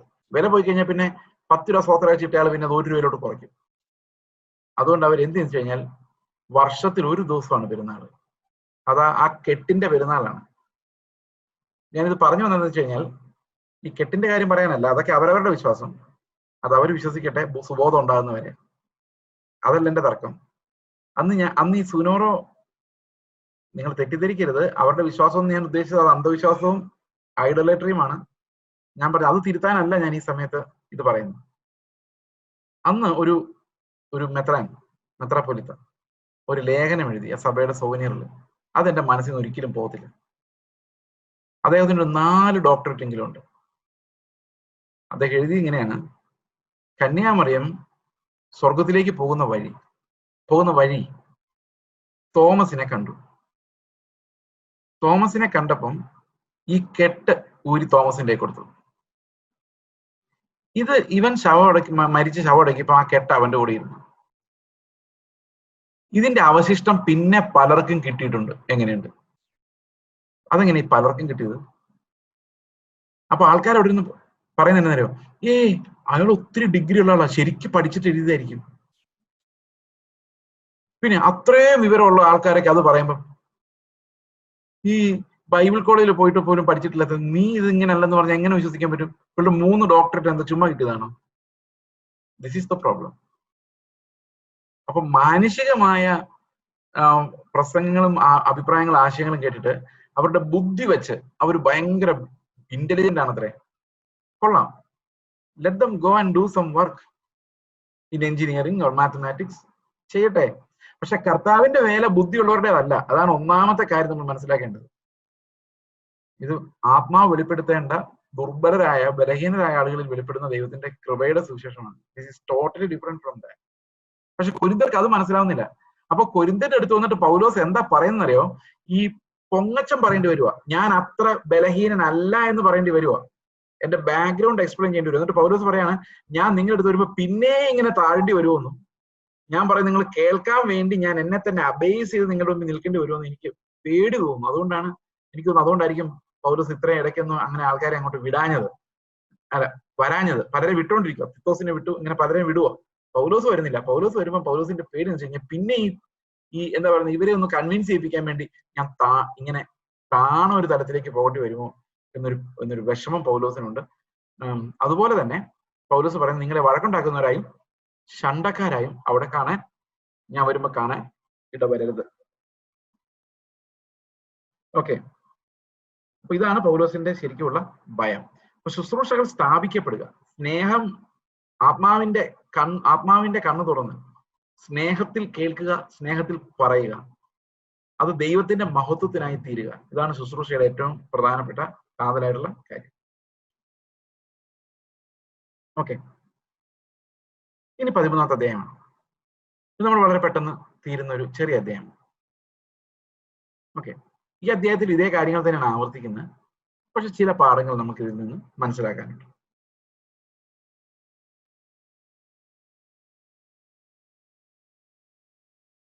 ഈ 3-ാം പ്രാവശ്യം ഞാൻ നിങ്ങളുടെ അടുക്കൽ വരുന്നുണ്ട്. 2-3 സാക്ഷികളുടെ വാമൊഴിയാൽ ഏത് കാര്യം ഉറപ്പാകും. ഞാൻ 2-ാം പ്രാവശ്യം നിങ്ങളുടെ ഇടയിൽ ഇരുന്നപ്പോൾ ഞാൻ വീണ്ടും വന്നാൽ ക്ഷമിക്കയില്ല എന്ന് പറഞ്ഞതുപോലെ ഞാൻ ഇപ്പോൾ ദൂരത്തിരുന്നു കൊണ്ട് ആ പാപം ചെയ്തവരോടും മറ്റെല്ലാവരോടും മുൻകൂട്ടി പറയുന്നു. അപ്പൊ ശരിക്ക് ഒരു കോൺഫ്ലിക്റ്റിനെ ആണ് പൗലോസ് ഹാൻഡിൽ ചെയ്യുന്നത്. And we need to understand how to handle conflicts. Conflicts എങ്ങനെയാണ് ഹാൻഡിൽ ചെയ്യുന്നത്? എന്റെ ജീവിതത്തിൽ എന്നെ ഏറ്റവും കൂടുതൽ സ്വാധീനിച്ച വ്യക്തികളിൽ ഒരാള് ഒരു കൗൺസിലറാണ്, പാസ്റ്റൽ കൗൺസിലറാണ്. ബൈബിൾ കോളേജിൽ പോകുമ്പോൾ അദ്ദേഹത്തിന്റെ ക്ലാസ്സിലാണ് ഞാൻ ആദ്യം ഇരിക്കുന്നത്. അദ്ദേഹമാണ് എന്നോട് പറയുന്നത്, എല്ലാ പ്രസംഗങ്ങളും വിശ്വസിക്കരുത്, എല്ലാ പുസ്തകങ്ങളും വിശ്വസിക്കരുത്. ഏത് മണ്ടനും പുസ്തകം എഴുതാൻ, പ്രിന്റ് ചെയ്യാൻ, പബ്ലിഷ് ചെയ്യാം. അവിടെ നിന്നാണ് ഞാൻ പഠിക്കുന്നത് പുസ്തകത്തിലേക്കല്ല, ബൈബിളിലേക്ക് നോക്കാൻ, ഫ്രീ ആയിട്ട് ചിന്തിക്കാനും ബൈബിൾ പറയുന്നതനുസരിച്ച്. അതായത് ഒരാൾ ഇങ്ങനെ പഠിപ്പിച്ചു എന്നുള്ളത് കൊണ്ട് അതിനെ ഫോളോ ചെയ്യാതെ ഇൻഡിപെൻഡന്റ് ആയിട്ട് ചിന്തിക്കണം എന്ന്, അത് വചനത്തെ ബേസ് ചെയ്തായിരിക്കണം, അതെങ്ങനെ കാണണം എന്നൊക്കെ ഞാൻ മനസ്സിലാക്കുന്നത് ആ കാലഘട്ടത്തിലാണ്. അപ്പൊ കൗൺസിലിംഗ് എന്ന് പറയുന്ന ഒരു പരിപാടി നമുക്ക് ബിഹേവിയർ മാനേജ് ചെയ്യാനും ആളുകളെ ഹീൽ ചെയ്യാനും അവരുടെ വിഷമങ്ങൾ മാറ്റാനും ഒക്കെ നല്ലതാണ്. ഞാൻ ഒത്തിരി ചെയ്തിട്ടുണ്ട്. പലപ്പോഴും ആളുകൾ ഇങ്ങനെ മാരിറ്റൽ പ്രോബ്ലംസ് അത് ഇതിനെല്ലാം പലപ്പോഴും ഈ ഞാൻ പഠിച്ച ചെറിയ അറിവ് വെച്ച് ചെയ്തിട്ടുണ്ട്. പക്ഷെ എനിക്ക് മനസ്സിലായ ഒരു കാര്യം, ദൈവത്തിന്റെ ആത്മാവിന് ചെയ്യാൻ പറ്റുന്ന പോലെ, ഹീൽ ചെയ്യാൻ പറ്റുന്ന പോലെ, അവന്റെ വചനത്തിന് നമ്മളെ സൗഖ്യമാക്കാൻ പറ്റുന്ന പോലെ ലോകത്തിൽ യാതൊരു സബ്സ്റ്റിറ്റ്യൂട്ടും ഇല്ല. ഇതൊക്കെ അതിന്റെ തലത്തിൽ വർക്ക് ചെയ്യും. പക്ഷെ വചനം നമ്മളെ ഹീൽ ചെയ്യുന്ന പോലെ വേറൊന്നിനും നമ്മോട് ഇടപെടാൻ സാധിക്കില്ല. അതുകൊണ്ട് പൗലോസ് പഠിപ്പിക്കുന്നത് കൗൺസിലിങ്ങിനോട് ഹാൻഡിൽ ചെയ്യാനല്ല. ഈ മാനസികമായ പലതരത്തിലും ഒരു സുബോധത്തിലേക്ക് വരാൻ പറ്റാത്ത ആളുകൾക്ക്, അല്ലെങ്കിൽ ഒരു തിങ്കിങ് ഡയറക്ഷൻ കിട്ടാത്ത ആളുകൾക്ക് കൗൺസിലിംഗ് ഈസ് ഹെൽപ്ഫുൾ. ഞാനത് തീർച്ചയായിട്ടും ഹെൽപ്ഫുൾ ആണ്. ഞാനത് ഞാൻ കുറച്ച് പറയുകയല്ല. പക്ഷെ ഒരു പ്രോബ്ലം സോൾവിങ്ങിന്, ഒരു സഭയ്ക്കകത്ത് ഒരു പ്രോബ്ലം സോൾവിങ്ങിന് മെത്തഡോളജി വേറെയാണ്. അത് നമ്മുടെ 1 - 1 = 0 എന്ന് പറയുന്ന മാത്തമാറ്റിക്സിലെ ഫോർമുല പോലെ എളുപ്പമല്ല. അവിടെ ഒത്തിരി പെർമ്യൂട്ടേഷൻസ് ആൻഡ് കോമ്പിനേഷൻസ് ഉണ്ട്. എന്ന് പറഞ്ഞാൽ പല പല ഫാക്ടേഴ്സ് ഉണ്ട്. ഞാൻ സംസാരിക്കുന്നതിൽ പാപം ഉണ്ടാകാൻ പാടില്ല. രണ്ടുപേരും എന്താ പറയുക, അപ്പുറത്തും ഇപ്പുറത്തുള്ള ആളുകൾക്ക് അത് നീതിയായിട്ട് മനസ്സിലാകണം. ദൈവത്തിന്റെ നീതി ലംഘിക്കാൻ പറ്റത്തില്ല. ക്ഷമ, സ്നേഹം, ഇങ്ങനെയുള്ള ആത്മാവിന്റെ ഫലത്തിന് അപ്പുറത്തേക്ക് അത് പോകാൻ പറ്റത്തില്ല. അപ്പൊ ഇവിടെ എല്ലാം ദൈവത്തിന്റെ നീതിയിലേക്ക് നമ്മൾ അവരെ എത്തിക്കണം. മനുഷ്യന്റെ പോസിബിലിറ്റിയിലേക്ക് അപ്പുറത്ത് ദൈവത്തിന്റെ നീതിയിലേക്ക് എത്തിക്കണം. ഇപ്പൊ കർത്താവ് ആരായിരുന്നു എന്നുള്ള വെളിപ്പാടിലേക്ക് അത് ചെല്ലണം. അപ്പൊ ഇതെല്ലാം ദൈവത്തിന്റെ വചനത്തിനെ കഴിയുള്ളൂ. എല്ലാ ഹ്യൂമൻ മെത്തഡോളജിക്കും അതിൻ്റെതായ പരാജയങ്ങളുണ്ട്. ഓക്കെ, അപ്പോൾ ഇവിടെ പൗലോസ് കോൺഫ്ലിക്ട് സോൾവ് ചെയ്യാൻ വേണ്ടി ഒരിക്കലും ഇങ്ങനെയുള്ള കാര്യങ്ങൾ ഉപയോഗിക്കുന്നില്ല. അത് സ്നേഹം, നിങ്ങൾ ഈ ക്യാരറ്റ് ആൻഡ് സ്റ്റിക്ക് പോളിസി എന്ന് പറഞ്ഞൊരു പോളിസി ഉണ്ട്. ആദ്യം ഇത്തിരി ക്യാരറ്റ് കൊടുക്കുക, പിന്നെ അടി കൊടുക്കുക, പിന്നെ ക്യാരറ്റ് കൊടുക്കുക, പിന്നെ അടി കൊടുക്കുക. അടി മാത്രമായ പിള്ളേർ മടുത്തു പോകും, ക്യാരറ്റ് മാത്രമായ പിള്ളേർ നശിച്ചു പോകും. Carrot and stick policy. പൗലോസ് ശരിക്കും ആ പോളിസിയാണ്. ഇടയ്ക്ക് നല്ലപോലെ പുകഴ്ത്തി നല്ല സ്നേഹമായിട്ട് സംസാരിക്കും, പിന്നെ വടിയെടുക്കും. പിന്നെയും കുറച്ചു നേരം സ്നേഹമായിട്ട് സംസാരിക്കും, പിന്നെയും വടിയെടുക്കും. സ്നേഹത്തിൽ സത്യം സംസാരിക്കാം. സ്നേഹമുണ്ട്, സ്നേഹമുണ്ട്, സ്നേഹമുണ്ട്, ഇന്നാ പിടിച്ച വടി. അപ്പൊ ശരിക്കും നമ്മൾ പിള്ളേരെ ശിക്ഷിക്കുമ്പോഴും നമ്മൾ ഒരു കോൺഫ്ലിക്റ്റിൽ ഏർപ്പെടുമ്പോഴും നമ്മൾ ആദ്യം ചോദിക്കേണ്ട ചോദ്യം ഇതാണ്, നമ്മളോട് തന്നെ. സ്നേഹമുണ്ടോ എനിക്ക് അവരോട്? നമ്മൾ അവൻ നന്നാവാൻ വേണ്ടിയ ബ്രദറെ എന്ന് പറയുന്ന ആൾക്കാരോട് പ്രത്യേകിച്ച് ചോദിക്കുക, അവനോട് അത്ര സ്നേഹമാണോ? അങ്ങനെയാണെങ്കിൽ അവൻ നന്നാവാൻ വേണ്ടി നീ അവന് വേണ്ടി മരിക്കാൻ തയ്യാറാണോ? ഇല്ല. അപ്പോൾ നീ ഒരു കോമൺ ഗുഡ് ഉണ്ടാക്കാൻ ശ്രമിക്കുന്നതേ ഉള്ളൂ. അവനോടുള്ള സ്നേഹമല്ലത്. ആ പ്രവൃത്തികൾ മോശമല്ല, പക്ഷെ അത് വിശുദ്ധീകരണമല്ല. ഞാൻ പറയുന്നത് നിങ്ങൾക്ക് മനസ്സിലാവുന്നുണ്ടെന്ന് വിചാരിക്കുന്നു. സ്നേഹത്തിലല്ല ഒരു കാര്യം വരുന്നതെങ്കിൽ, അതുകൊണ്ട് പൗലോസ് ഈ പ്രോബ്ലം സോൾവിങ് എന്ന് പറയുന്നതിന്റെ മോട്ടീവ് എന്ന് പറയുന്ന സ്നേഹമാണ്, ലവ് ആണ്.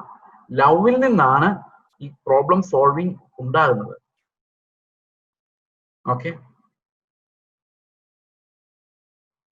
ഓക്കെ. അപ്പൊ ഇവിടെ പറയാണ്, ഞാൻ നിങ്ങളുടെ അടുത്ത് വരുമ്പോൾ പ്രോബ്ലം കോൺഫ്ലിക്റ്റ് ഒന്നും ഉണ്ടാകാൻ പാടില്ല. അങ്ങനെ വന്നാൽ ഞാൻ ക്ഷമിക്കൂല എന്ന് പറഞ്ഞിട്ടുണ്ട്. ഈ ക്ഷമിക്കൂല എന്ന് പറഞ്ഞിട്ടുണ്ടെന്ന് പറയുന്നത് പൗലോസ് ക്ഷമിച്ചില്ല തന്നെ ദൈവം ക്ഷമിച്ചാൽ പോലെ നമുക്ക് ചോദിക്കാം അല്ലെ? അങ്ങനെ വേണ്ടി ചോദിക്കാം. പക്ഷെ പൗലോസ് പറയുന്നത് എനിക്കിത് സഹിക്കാൻ പറ്റില്ല എന്നുള്ള അർത്ഥത്തിലാണ് ക്ഷമ പറയുന്നത്. I may not be able to bear it. അത്ര വേദനയാണ് ഈ കോൺഫ്ലിക്റ്റ് കാണുമ്പോൾ. ഇന്ന് ഓരോരോ സഭകൾ കോൺഫ്ലിക്റ്റ് വഴക്കുണ്ടായി തകരുമ്പോൾ, സഹോദരന്മാരെ വില കൊടുക്കാതിരിക്കുമ്പോൾ, നിസ്സാര കാര്യങ്ങൾക്ക് വേണ്ടി അങ്ങോട്ടും ഇങ്ങോട്ടും കോൺഫ്ലിക്റ്റ് ഉണ്ടാകുമ്പോൾ ഈ പൗലോസിന്റെ വേദന അവിടെ നമുക്കൊരു സാക്ഷിയാണ്, ശുശ്രൂഷകരുടെ വേദന. 3-ാം വാക്യം, ക്രിസ്തു എന്നിൽ സംസാരിക്കുന്നതിന് നിങ്ങൾ തുമ്പ് അന്വേഷിക്കുന്നുവല്ലോ, അവൻ നിങ്ങളെ സംബന്ധിച്ച് ബലഹീനനല്ല, നിങ്ങളിൽ ശക്തൻ തന്നെ. അപ്പൊ ശരിക്കും പൗലോസ് നേരിട്ട ഒരു പ്രധാനപ്പെട്ട പ്രോബ്ലം എന്ന് പറയുന്നത്, ഈ പൗലോസ് സംസാരിക്കുന്ന ലുക്സ് വെരി സ്ട്രേഞ്ച്. നിങ്ങളൊരു 10 പേരുടെ സാക്ഷ്യം കേട്ടു, 9 പേരും പറയുന്ന ഒരുപോലെ, വേറൊരാൾ പറയുന്നത് വ്യത്യാസമായിട്ട്. ഇതാണ് ഇവിടുത്തെ പ്രശ്നം. അപ്പൊ ജനങ്ങൾ നോക്കുമ്പോൾ ഈ 10 ശുശ്രൂഷകർ പറയുന്നത് ആണോ ശരി, അതോ പൗലോസ് എന്ന വ്യത്യസ്തനായ ഈ മനുഷ്യൻ പറയുന്നതാണോ ശരി? ഇതാണ് ഇവിടുത്തെ ചോദ്യം.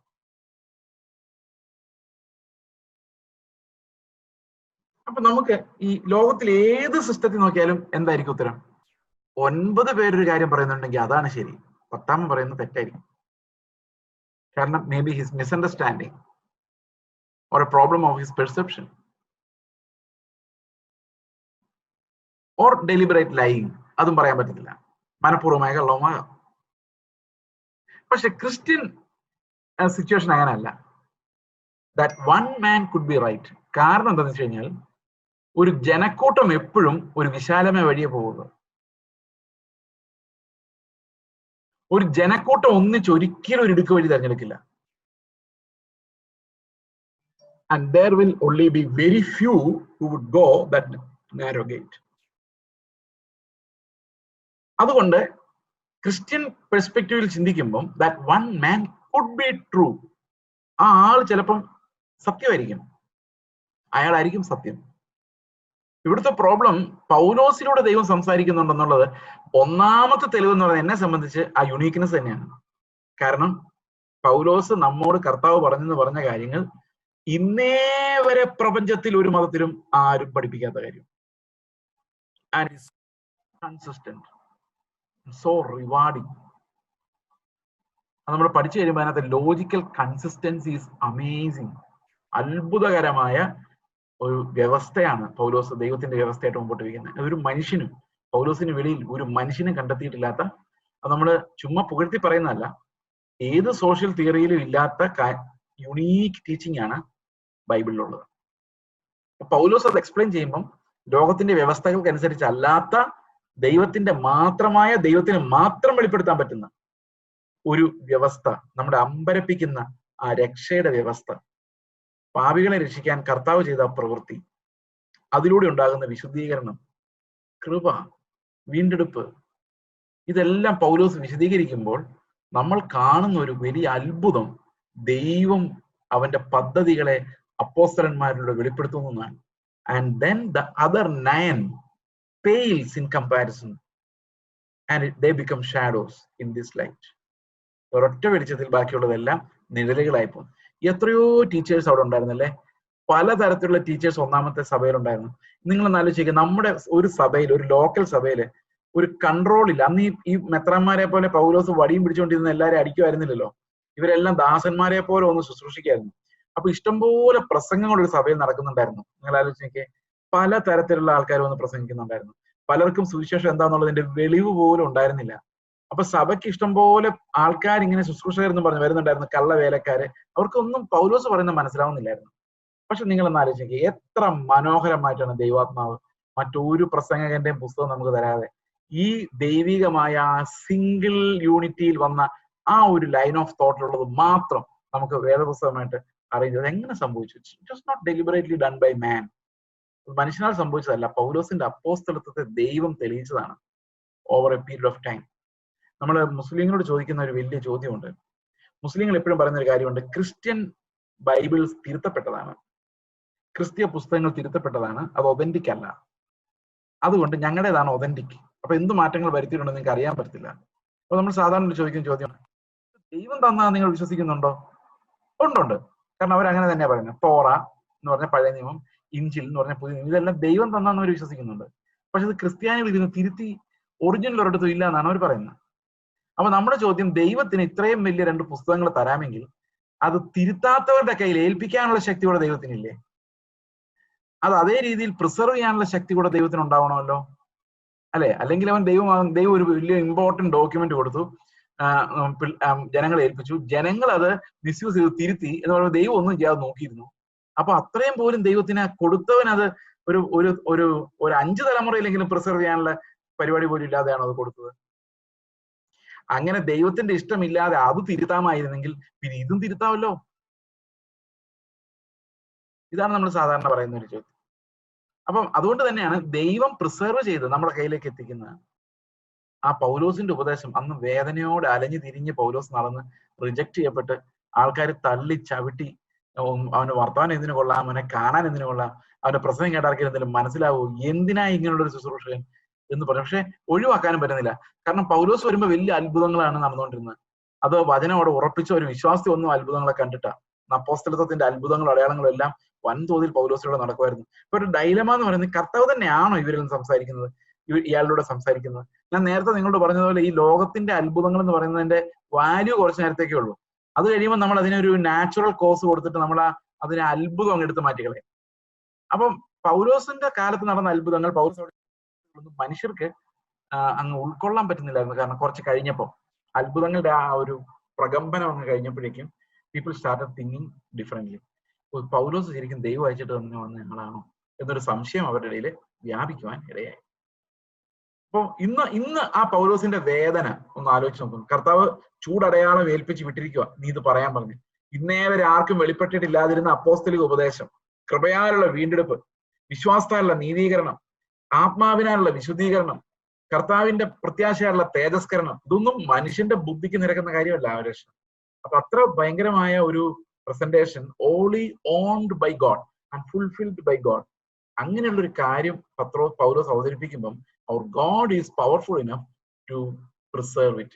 അത് കാത്തു സൂക്ഷിക്കുവാൻ നമ്മുടെ ദൈവം വിശ്വസ്തനായിരുന്നു.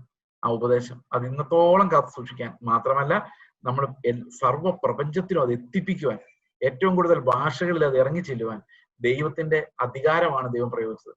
ഏത് സ്ഥലത്തും അവന്റെ ഉപദേശം വെളിപ്പെടുത്തപ്പെടുവാൻ ദൈവികമായ മാനുഷികമല്ലാത്ത ആ കരമാണ് ബൈബിൾ എന്നൊരൊറ്റ പുസ്തകത്തെ ലോകത്തിന്റെ പശ്ചാത്തലത്തിൽ വെച്ച് നോക്കിയാൽ നമ്മൾ കാണുന്നത്. God working for us. അപ്പം അപ്പോസ്തലനായ പൗലോസ് ഈ വേദനകൾക്കെല്ലാം ഒരു വലിയ പ്രതിഫലം പൗലോസിനുണ്ടായിരുന്നു. അത് സ്വർഗത്തിലുണ്ട്. പക്ഷെ അത് കൂടാതെ തന്നെ നമ്മൾ ഇത് തിരിഞ്ഞു നോക്കി കഴിയുമ്പോൾ വാട്ട് ഹി പെയിൻഫുള്ളി പ്രീച്ച്ഡ്, നമ്മൾ ഇന്നും മനസ്സിലാക്കി കൊരിന്ത്യലേഖനം തിരിച്ചും മറിച്ചും വായിച്ച് ആ കർത്താവിന്റെ കൃപ എന്താണെന്ന് മനസ്സിലാക്കാൻ നമ്മൾ പാടുപെടുന്നു. റോമാലേഖനം മുമ്പിൽ വെച്ചുകൊണ്ട് ധ്യാനിക്കുന്നു. പൗലോസിനെ വെളിപ്പെടുത്തി ഞങ്ങൾക്ക് കൂടെ മനസ്സിലാക്കി തരണമേ. So Paul's ministry was not in vain. നമ്മളെ പോലുള്ള ആൾക്കാർ ഇപ്പോഴും ഈ പൗലോസ് പറയുന്നത് എന്തായിരുന്നു മനസ്സിലാക്കാൻ വേണ്ടി തത്രപ്പെടുമ്പോൾ, ദൈവത്തോട് പ്രാർത്ഥിക്കുമ്പോൾ അവന്റെ അധ്വാനം വെറുതെ ആയില്ലായിരുന്നു നമുക്ക് മനസ്സിലാക്കണം. 3-ാം വാക്യത്തിൽ പൗലോസ് പറയുന്നത്, ക്രിസ്തു എന്നിൽ സംസാരിക്കുന്നതിന് നിങ്ങൾ തുമ്പ് അന്വേഷിക്കുക. ഈ ശരിക്കും ക്രിസ്തു പൗലോസിലൂടെ സംസാരിക്കുന്നുണ്ടോ? തെളിവ് ചോദിക്കുകയാണ് ചെയ്യുന്നത്. ഇപ്പോഴും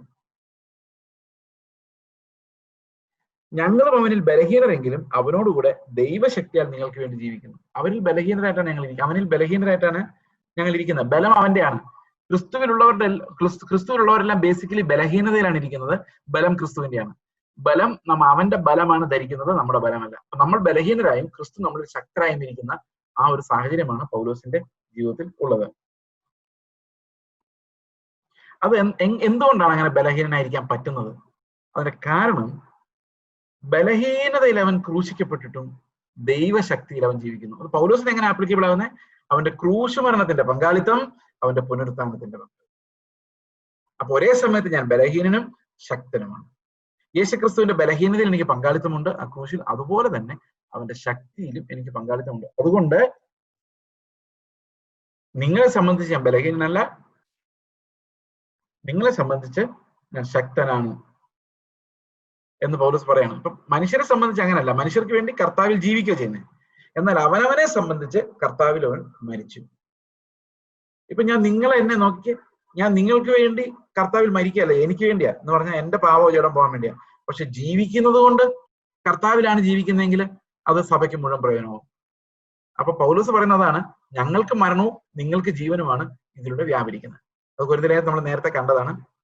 അപ്പോ ഞങ്ങൾക്ക് മരണം എന്ന് പറഞ്ഞു കഴിഞ്ഞാൽ യേശുക്രിസ്തു ബലഹീനതയിൽ ക്രൂശിക്കപ്പെട്ട പോലെ ഞങ്ങൾ ഏൽപ്പിച്ചു കൊടുക്കുന്നു. അതേ സമയത്ത് ദൈവശക്തിയിൽ ജീവിക്കുന്നു. ജീവിക്കുന്നത് നിങ്ങൾക്ക് വേണ്ടിയും കൂടെയാണ്. ഓക്കെ, ഞങ്ങളും അവനിൽ ബലഹീനരെങ്കിലും അവനോട് കൂടെ ദൈവശക്തിയാൽ നിങ്ങൾക്ക് വേണ്ടി ജീവിക്കുന്നു. അപ്പൊ അവനോട് കൂടെ, വിത്ത് ക്രൈസ്റ്റ്. നമ്മൾ പലപ്പോഴും Christ in me, I M in Christ, ക്രിസ്തുവിൽ ഞാൻ, ക്രിസ്തു എന്നിൽ എന്നൊക്കെ പറയാറുണ്ട്. ഇത് പറയുന്ന ക്രിസ്തുവിന്റെ കൂടെ നിങ്ങൾക്ക് വേണ്ടി ജീവിക്കുന്നു. That speaking about our fellowship with the lord. ദൈവമായിട്ടുള്ള നമ്മുടെ കൂട്ടാണ് അവിടെ പറയുന്നത്. കൂട്ടായ്മ, അവന്റെ കൂടെ. To be with Jesus, to be with the lord means കൂട്ടായ്മ, ഫെലോഷിപ്പ്, ദൈവമായിട്ടുള്ള കൂട്ടായ്മ. അപ്പൊ കർത്താവുമായിട്ടുള്ള കൂട്ടായ്മയിൽ, ഫെലോഷിപ്പിലാണ് ഞങ്ങൾ ജീവിക്കുന്നത്. പറഞ്ഞു കഴിഞ്ഞാൽ ഞാൻ നിങ്ങളോട് സംസാരിക്കുമ്പോൾ എന്റെ കൂടെ കർത്താവുണ്ട്, അവനായിട്ടുള്ള കൂട്ടായ്മയിലാണ് ഞാൻ സംസാരിക്കുന്നത്. I enjoy that fellowship and talk to you. നിങ്ങളും ഈ ഫെലോഷിപ്പിലേക്ക് വരണമെന്ന്, കർത്താവിന്റെ കൃപ അനുഭവിക്കണം. ന്യായപ്രമാണവാദികൾ പറയുന്നത് പോലെ നിങ്ങളുടെ തന്നെ പ്രവൃത്തികളിലേക്കല്ല, ക്രിസ്തുവിലേക്ക് നിങ്ങൾ നോക്കണമെന്ന് പൗലോസ് അവരെ നിർബന്ധിക്കുന്നു. ബലഹീനതയിൽ അവൻ ക്രൂശിക്കപ്പെട്ടിട്ടും ദൈവശക്തിയിൽ ജീവിക്കുന്നു. ഞങ്ങളും അവനിൽ ബലഹീനരെങ്കിലും അവനോടുകൂടെ ദൈവശക്തിയിൽ നിങ്ങൾക്ക് വേണ്ടി ജീവിക്കുന്നു. അതാണ് നേരത്തെ പറഞ്ഞത്, മരിക്കുന്നത് എനിക്ക് ലാഭം, ജീവിക്കുന്നത് ക്രിസ്തു. ആർക്ക് വേണ്ടിയാണ് ജീവിക്കുന്നത്? ജനത്തിന് വേണ്ടിയാണ്. അവന് വേണ്ടിയാണ്, ജനത്തിന് വേണ്ടിയുമാണ്. ആ ശുശ്രൂഷകൾ തികയ്ക്കുന്നതിന് വേണ്ടിയാണ്. ഓക്കെ, അപ്പൊ ഇവിടെ പൗലോസ് പറയുന്ന 5-ാമത്തെ വാക്യം വളരെ പ്രസക്തമായ ഒരു വാക്യമാണ്. ഞാൻ ഒരു ദിവസം ഇതിൽ നിന്ന് സംസാരിച്ചിട്ടുണ്ട് നമ്മുടെ ചർച്ചിൽ. നിങ്ങൾ വിശ്വാസത്തിൽ ഇരിക്കുന്നു എന്ന് നിങ്ങളെ തന്നെ പരീക്ഷിപ്പിൻ. വിശ്വാസത്തിന്റെ പരീക്ഷണം 2 തരത്തിലുണ്ട്. വെരി സിമ്പിൾ പരീക്ഷണം എന്ന് പറഞ്ഞു കഴിഞ്ഞാൽ വിശ്വാസം ഉണ്ടോ ഇല്ലയോ എന്നുള്ള പരീക്ഷണം. വിശ്വാസം ഉണ്ടോ ഇല്ലയോ, is faith there or not.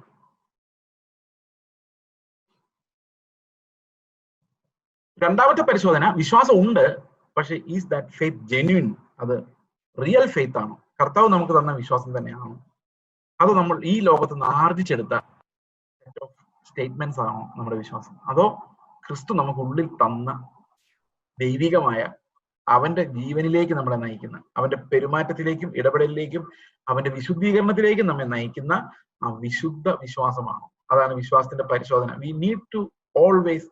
We need to examine our faith. 2 questions about faith. One is whether we have faith at all. Second is whether we have that genuine faith. 2 കാര്യങ്ങളാണ് എപ്പോഴും വിശ്വാസത്തിൽ നമ്മൾ അന്വേഷിച്ചുകൊണ്ടിരിക്കേണ്ടത്. ഒന്ന്, ഞാൻ വിശ്വാസം എന്നിൽ കണ്ടെത്തുന്നുണ്ടോ. മറ്റൊന്ന്, എനിക്ക് യഥാർത്ഥമായ രക്ഷയിലേക്ക് നയിക്കുന്ന, നിത്യതയിലേക്ക് നോക്കുന്ന ഒരു വിശ്വാസം എൻ്റെ ഉള്ളിൽ ഉണ്ടോ. ഓക്കെ, നിങ്ങളെ തന്നെ ശോധന ചെയ്യുവിൻ, നിങ്ങൾ കൊള്ളരുതാത്തവരല്ല എന്ന് വരികിൽ യേശുക്രിസ്തു നിങ്ങളിൽ ഉണ്ട് എന്ന് നിങ്ങളെ തന്നെ അറിയുന്നില്ലയോ. അപ്പൊ വിശ്വാസം എന്ന വാക്ക് പറയുമ്പോൾ എപ്പോഴും മനസ്സിലാക്കേണ്ടത് ക്രൈസ്റ്റ് ഇൻ മീ ആണ് ഫെയ്ത്ത്. ജെന്യുവിൻ ഫെയ്ത്ത് എനിക്ക് ഉണ്ടെന്ന് പറഞ്ഞാൽ, ക്രിസ്തു ഞാൻ വിശ്വസിക്കുന്നു പറഞ്ഞാൽ, ഹി ഈസ് ഇൻ മീ എന്ന് പറഞ്ഞാൽ ക്രിസ്തു നമ്മിൽ വസിക്കുന്ന അവസ്ഥയാണ് മൈ ഫെയ്ത്ത് എന്ന് പറയുന്നത്. It's no longer I but Christ in me. Kristu എന്നിൽ വസിക്കുന്നതിനെയാണ് ജെന്യുവിൻ ഫെയ്ത്ത് എന്ന് പറയുന്നത്. അപ്പൊ നമ്മൾ ആ ജെന്യുവിൻ ഫെയ്ത്തിലാണോ എന്ന് എപ്പോഴും പരിശോധിക്കുക എന്ന് പറഞ്ഞാൽ എന്റെ അർത്ഥം, ക്രിസ്തു എന്നിൽ വസിക്കുന്നുണ്ടോ എന്ന് എപ്പോഴും, ആണോ ക്രിസ്തു തന്നെയാണോ വസിക്കുന്നതെന്ന് എപ്പോഴും പരിശോധിക്കാം. അതെപ്പോഴും പരിശോധിക്കുന്നതിന്റെ ആവശ്യം ഇന്നലെ എന്ന് പറയുന്ന ടൈമിനകത്താണ്, പോയതാണ്, നാളെ വരാനിരിക്കുന്നേ ഉള്ളൂ. We cannot experience it. ആ എക്സ്പീരിയൻസുകൾ നമ്മളെ പലതും വഞ്ചിക്കാം. അപ്പൊ ഏറ്റവും നല്ല ടെസ്റ്റ് എന്ന് പറയുന്നത് എപ്പോഴും പ്രസന്റിലാണ്. പണ്ട് കർത്താവ് നടത്തിയതൊന്നും അല്ല നമ്മുടെ കഥ.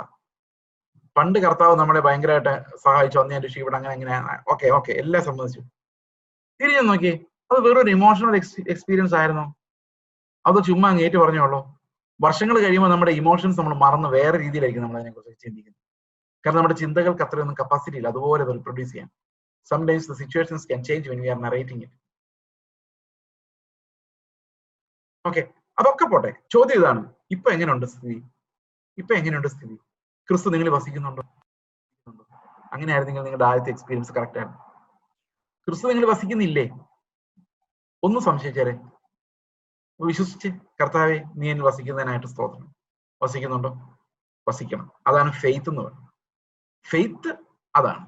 രക്ഷിക്കപ്പെട്ട എല്ലാവർക്കും ഫെയ്ത്ത് ഉണ്ടാകണം. Genuine faith.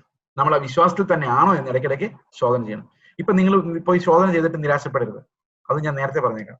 കാരണം ഒരു സമയത്ത് ശോധന ചെയ്തപ്പോൾ കർത്താവിന്റെ പ്രസൻസ് ഒന്നും ഇല്ല ബ്രദറെ എന്ന് പറഞ്ഞെന്ന് വിചാരിച്ചുകൊണ്ട് നിങ്ങൾ നിരാശപ്പെടരുത്. ഓക്കെ, അടുത്ത വാക്യം. കാരണം തുടർച്ചയായി പരിശോധിക്കണം. നമ്മുടെ ഫീലിങ്സിലല്ല നമ്മുടെ ഫെയ്ത്ത് ഇരിക്കുന്നത്. പരിശോധന എന്ന് പറയുന്നത് നമ്മുടെ അകത്തെ ആ ഡിസയർ ഫോർ ദ ലോർഡ്. ആ പരിശോധന പോലും എളുപ്പമൊന്നുമല്ല. ബട്ട് ഒരു കാര്യമുണ്ട്, ഫീലിംഗ് വെച്ചുകൊണ്ട് നമ്മൾ വിശ്വാസിയാണോ അവിശ്വാസിയാണോ എന്ന് പറയാൻ പറ്റത്തില്ല. Feeling will change, but salvation will not. വികാരങ്ങൾ മാറിക്കൊണ്ടിരിക്കും, പക്ഷെ രക്ഷ ഒരിക്കലും മാറിപ്പോകില്ല. നമ്മുടെ വിശ്വാസത്തിൽ തന്നെയാണോ എന്ന് എപ്പോഴും ശോധന ചെയ്യുന്നത് നമ്മുടെ രക്ഷ ഉറപ്പിക്കാൻ നമുക്ക് കാരണമായി തീരും എന്ന് വിശ്വസിക്കാം. ഞങ്ങൾ കൊള്ളരുതാത്തവരല്ല എന്ന് നിങ്ങൾ അറിയുമെന്ന് ഞാൻ ആശിക്കുന്നു. എന്തെങ്കിലും ഒരു കാര്യം നിങ്ങൾ മനസ്സിലാക്കും, ഞങ്ങൾ ക്രിസ്തുവിനെ ചുമന്നുകൊണ്ടാണ് വന്നത്. വേറെ ഒരു അജണ്ടയും ഒരു ബാഗേജും ഞങ്ങളുടെ കയ്യിൽ ഉണ്ടായിരുന്നില്ല. അതൊരിക്കൽ നിങ്ങൾ മനസ്സിലാക്കും. ഞങ്ങൾ വന്നത് എന്തിനു വേണ്ടിയായിരുന്നു? Why did we knock at your door? What prompted us to do that? അത് നിങ്ങൾക്ക് ഒരിക്കൽ മനസ്സിലാവും. നിങ്ങൾ ഒരു ദോഷവും ചെയ്യാതിരിക്കേണ്ടതിന് ഞങ്ങൾ ദൈവത്തോട് പ്രാർത്ഥിക്കുന്നു. നിങ്ങൾ കൊള്ളാകുന്നവരായി തോന്നേണ്ടതിനല്ല, ഞങ്ങൾ കൊള്ളരുതാത്തവർ എന്ന പോലെ ഇരുന്നാലും നിങ്ങൾക്ക് നന്മ ചെയ്യേണ്ടതിനത്രേ. ഇപ്പൊ ഞങ്ങൾ കൊള്ളാവുന്നവരാണെന്ന് നിങ്ങൾ വിചാരിക്കണം ഞങ്ങൾക്ക് ആഗ്രഹമില്ല. അങ്ങനെ ഒരു ഹ്യൂമൻ അപ്രീസിയേഷന്റെ സ്ഥലമൊക്കെ കഴിയും. അതൊന്നും ഞങ്ങൾക്ക് ആവശ്യമില്ല. ഓക്കെ, നിങ്ങൾ നന്മ ചെയ്യേണ്ടതിന് വേണ്ടിയാണ്. അതായത് സുവിശേഷം കേട്ട് വിശ്വാസത്തിന് അനുസരണം വന്ന് ആ നന്മ നിങ്ങൾ ഉണ്ടാകണമെങ്കിൽ നിങ്ങൾ ഞങ്ങൾ പറയുന്നത് കേട്ടേ പറ്റുള്ളൂ. അപ്പൊ ഞങ്ങൾ കൊള്ളാവുന്നതാണോ കൊള്ളരുതാത്തതാണോ നോക്കിയിട്ട് കാര്യമില്ലാത്ത അവസ്ഥയിലാണ് ഇപ്പൊ എത്തിയിരിക്കുന്നത്. അപ്പൊ ശരിക്കും സുവിശേഷം കേൾക്കുന്നുണ്ടെങ്കിൽ പറയുന്നയാൾ കൊള്ളാവുന്നയാണോ കൊള്ളരുതാത്തവരാണെന്ന് പോലും നോക്കിയിട്ട് കാര്യമില്ല. ഓക്കെ, നേരെ സുവിശേഷത്തിലേക്ക് വന്നിട്ട് നോക്കുക, അത് ബൈബിളിൽ ഇങ്ങനെ തന്നെ ഉണ്ടോ, അതിന്റെ വ്യാഖ്യാനം ഇങ്ങനെയാണോ എനിക്ക് മനസ്സിലാകുന്നത്, ഇദ്ദേഹം പറയുന്ന വ്യാഖ്യാനത്തിനകത്ത് എന്തോ പ്രോബ്ലം ഉണ്ടോ, അതവിടെ ഇല്ലേ? ഓക്കെ,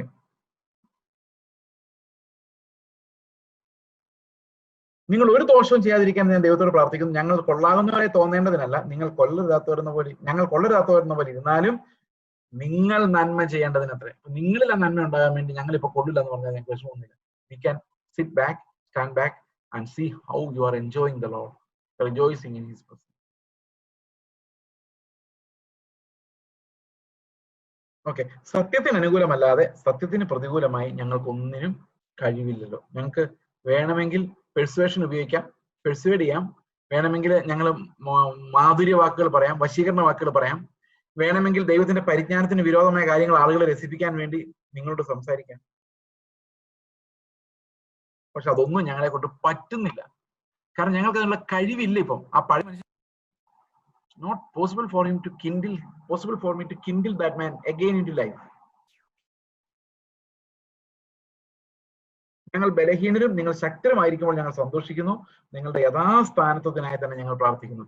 നിങ്ങൾ സന്തോഷിച്ചോ, ഞങ്ങൾ ദുഃഖിച്ചോളാം. നോക്കി അതിന്റെ ചിന്തകത്തിൽ പോകുന്ന എങ്ങനെയാണെന്ന് വെച്ച് കഴിഞ്ഞാൽ, ഞങ്ങൾ ബലഹീനരും നിങ്ങൾ ശക്തരുമായിരിക്കുമ്പോൾ ഞങ്ങൾ സന്തോഷിക്കുന്നു. നിങ്ങളുടെ യഥാസ്ഥാനത്വത്തിനായി തന്നെ ഞങ്ങൾ പ്രാർത്ഥിക്കുന്നു. അപ്പോൾ നിങ്ങൾ എന്തിനാണ് ശക്തരായിരിക്കുന്നത്?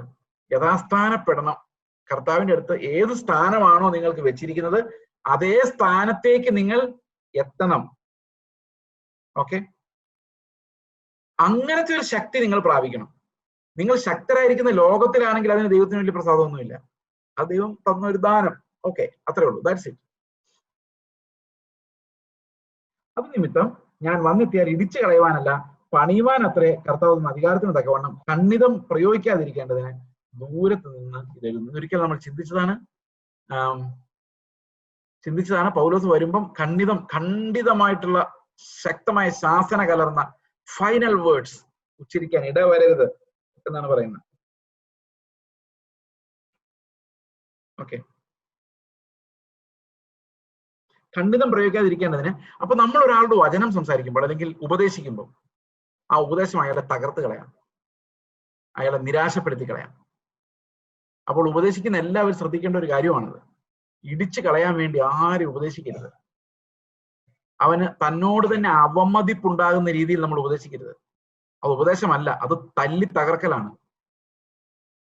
മക്കളോട് സംസാരിക്കുമ്പം, സഹോദരങ്ങളോട് സംസാരിക്കുമ്പം, ഭാര്യ ഭർത്താക്കന്മാർ അങ്ങോട്ടും ഇങ്ങോട്ടും സംസാരിക്കുമ്പോൾ ഒരാളെ ഇകഴ്ത്തി അയാൾക്ക് സ്വയമേ ചിന്തിക്കുമ്പോൾ അവമതിപ്പ്, അയ്യോ ഞാൻ എന്ന് അവമതിപ്പോടെ ചിന്തിക്കുവാൻ ഇടവരുന്ന രീതിയിൽ നമ്മൾ ആരും ഉപദേശിക്കണ്ട. അങ്ങനെ ഉപദേശിക്കുന്ന ദൈവികമല്ല. ഇടിച്ചു കളയാൻ വേണ്ടി കളയപ്പെട്ടു പോകുന്ന രീതിയിൽ, തകർത്ത് കളയുന്ന രീതിയിൽ നിങ്ങൾ ഉപദേശിക്കുന്നത് സ്നേഹത്തിലല്ല, നിങ്ങളുടെ സ്വയനീതി സ്ഥാപിക്കാൻ വേണ്ടിയാണ്. അതുകൊണ്ട് സ്നേഹത്തിലല്ലാത്ത എല്ലാ ശാസനകളും ഗുണം ചെയ്യില്ലെന്ന് മാത്രമല്ല, അത് ആളുകളെ ഇടിച്ചു കളയുകയും ചെയ്യും. ഇപ്പൊ ഉണ്ടോ, ഇത്ര നേരം അടി കൊടുത്തിട്ട് ഇപ്പൊ പിന്നെ തിരിഞ്ഞിരിക്കുക അല്ലെ? ഇടിച്ചു കളയാനല്ല, പണിവാനത്രേ കർത്താവ് തന്ന അധികാരത്തിന് തക്കവണ്ണം ഖണ്ഡിതം പ്രയോഗിക്കാതിരിക്കേണ്ടതിന് ദൂരത്ത് നിന്ന് എഴുതുന്നു. അപ്പോസ്തലൻ എന്നുള്ള രീതിയിൽ ഖണ്ഡിതം എനിക്ക് പ്രയോഗിക്കാം എന്ന് പറഞ്ഞു കഴിഞ്ഞാല് ഷാർപ്പ് ഒബ്ജക്റ്റ് വെച്ച് എനിക്കിത് ഹാൻഡിൽ ചെയ്യാം, കർശനമായിട്ട് ഇത് എനിക്ക് പ്രയോഗിക്കാൻ പറ്റും. പക്ഷെ ഞാനത് ചെയ്യുന്നില്ല. എനിക്ക് അധികാരമില്ല എന്നിട്ടല്ല, പക്ഷെ ഞാനത് ചെയ്യില്ല. അതിന്റെ കാരണം നിങ്ങളെ ഞാൻ സ്നേഹിക്കുന്നുള്ളത് കൊണ്ട് നിങ്ങൾ യഥാസ്ഥാനപ്പെട്ടാൽ മാത്രം മതി എന്നാണ് എൻ്റെ ആഗ്രഹം. അത് ഇടിച്ചു കളയാനുള്ള ആയുധമായിട്ടല്ല കർത്താവ് തരുന്ന ഖണ്ഡിതങ്ങളെ ഞങ്ങൾ ഉപയോഗിക്കുന്നു. ഞങ്ങൾ പണിതതിനെ ഇടിച്ചു കളയുന്നവരല്ല, നിരാശപ്പെടുത്തുന്നവരല്ല. നിങ്ങളെ നിരാശയിലേക്ക് തള്ളിവിടാനല്ല താനും ഇത് പറയുന്നത്.